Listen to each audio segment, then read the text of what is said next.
Hi everyone, this is Vicki, and I am going to share a few tags I made on Saturday Morning Mix with Jill Norwood. And yay, it's Saturday! I made it on Saturday. Haven't been able to um, film and put this up on Saturdays lately, but I am here. So I made 3 different style tags, and I wanted to show you the tags that inspired me. So, first up is this beautiful shabby chic tag that I got from Sue Crozier, and she gave this to me last year, and I just love it. And I put it up on my tree, last year and this year. And so I decided to make something similar, and so that's one inspiration. The second inspiration is this one.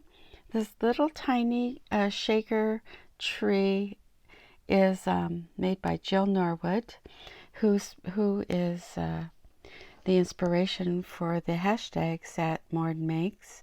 And so Jill made this a long time ago, and I admired it so much that she sent it to me. So I put this on my tree every year, and she's always in my heart when I see this. And so I try to make one similar, but I don't have the die like this. It's so cute. I love it. And then this one is from Marilyn G. And she gave this to me. I don't know how many years ago that is, but I know she gave this to me, and but she didn't sign it. So that is a paper tray ink die, and I'll show you that die. She gave this to me, years ago, and it's this die here, the snowflake square, and she also gave me the stamp set. And so the die, and there's a snowflake dies as well. Comes in a little cassette like this from Paper Tray Ink. And these are the stamps that I haven't used, but I did use this die, and for my the inspiration tag that she inspired me. So that is the last tag that I'm going to show you a remake of. So this is my tag, and so I used a different tag die. This looks like the paper tray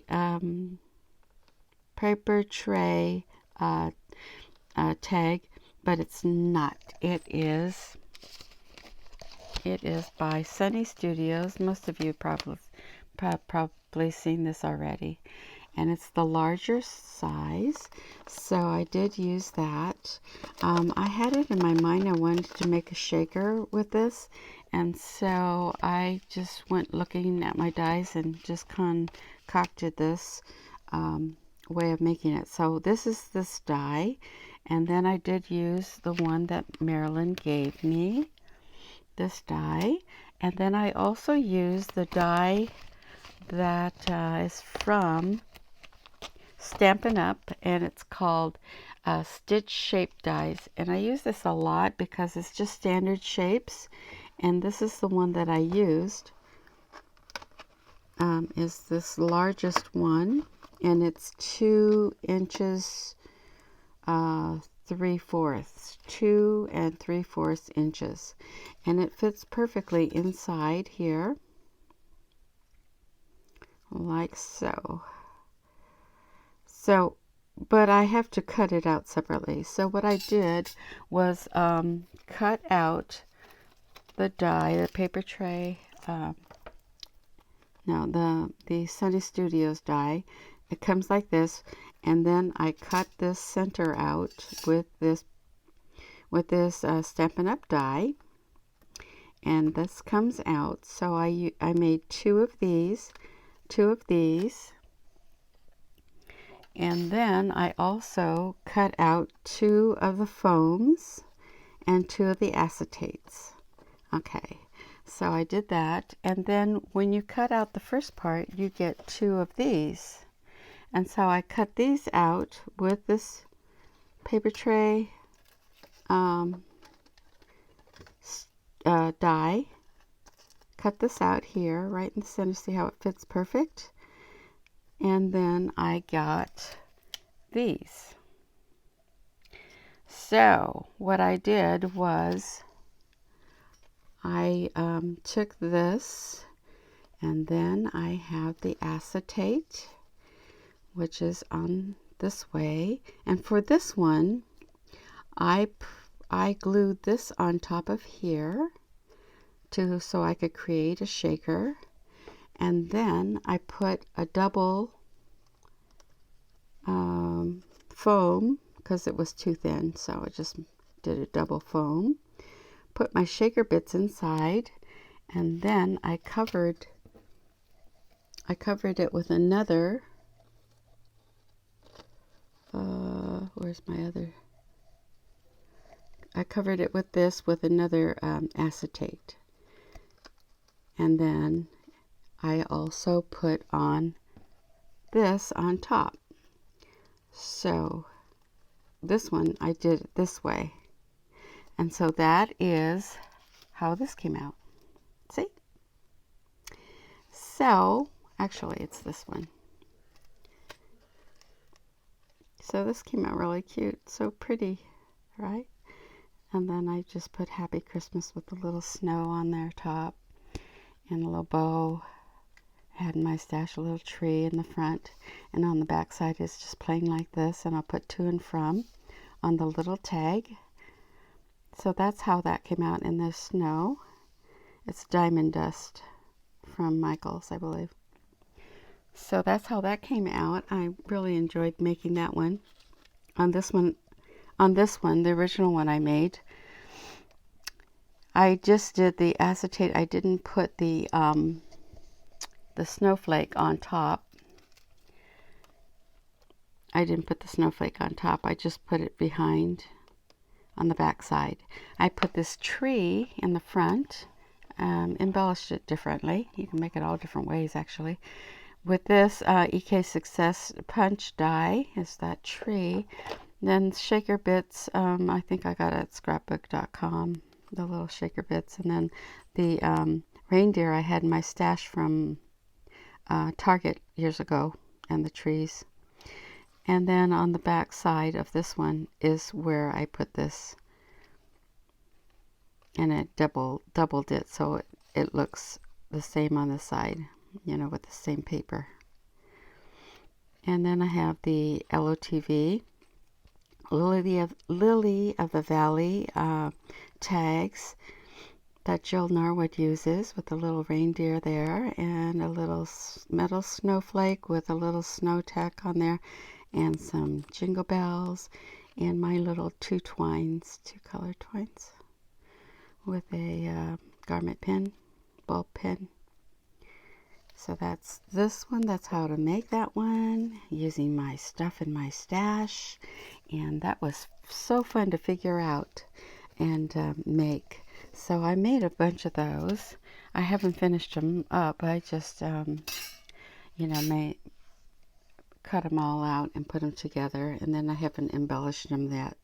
But that's what those look like. So there's my inspiration, and this is my tag, as well as this one.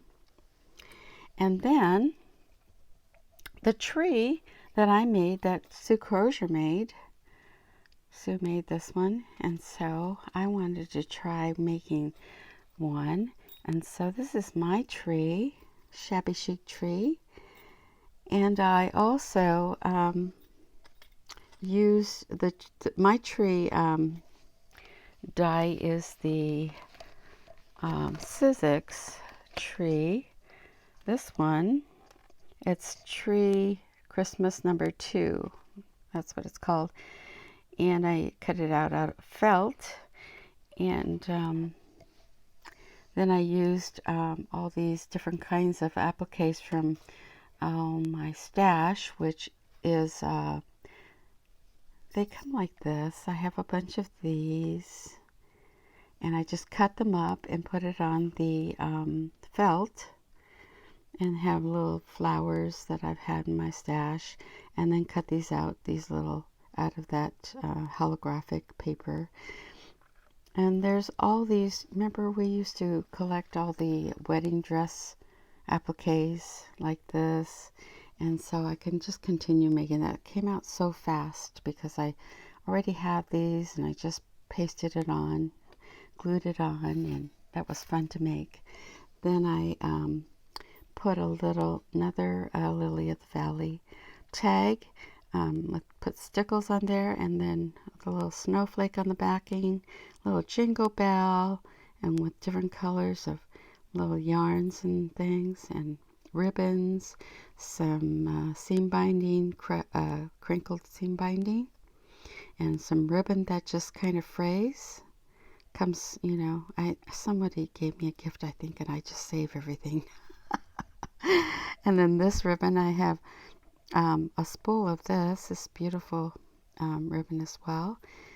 And so that's what this one looks like, and with my inspiration from Sue Crozier. And lastly, I made this little, I didn't make this one, this is my inspiration from Jill Norwood, who is the founder of Satmore Makes. And Jill gave me this years ago as I was appreciating how beautiful it was, and teeny tiny little tree shaker with the Tilda paper. And so I wanted to make one like this, and I don't have this die, so this is my the way I made mine, because I used what I had in my stash. And so I have this tree die on the outside is a, let's see, what is that? It is a Stampin' Up Peaceful Pines stamp and tree die. So I have this one, and my daughter bought this for me a long time ago, and this is really nice. Has all these different kinds of trees and as stamps, and then it has some sentiments, but I use this little tree here. I found this little tree, and I also used another little tree that's a little bit bigger. It is a Paper Sweeties tree that comes in a set like this, and I use this tree here and cut this out first, brought a pink paper, and then I cut this out in the center of that paper tree, and it made a hole so that I could make it a shaker. And then I cut another one out of the Paper Sweeties tree, and out of Tilda paper. And this is my favorite Tilda paper pattern that I still have a little bit of, and so it was perfect to use for a tiny tree. And then on the back, I used the opposite side of this pattern, which is this, and I kept it like this, and I put a little button here and some twine, and I cut out a little heart, and then I just did a little sketching around the edges and add love. I have a stamp like that, but it was too big for this little heart, and so I just wrote it in myself and tied a little of this baker's twine on here, and it's done. So I did make my little tree that I love so much of Jill's, and made my own little tree. So I always find it fun to make something that you have in your stash, to make what's in your mind that you want to create. So I had some fun and made these 3 Christmas ornaments, and I'm happy I did. Hope you enjoyed watching, and I will talk to you again soon. Bye-bye.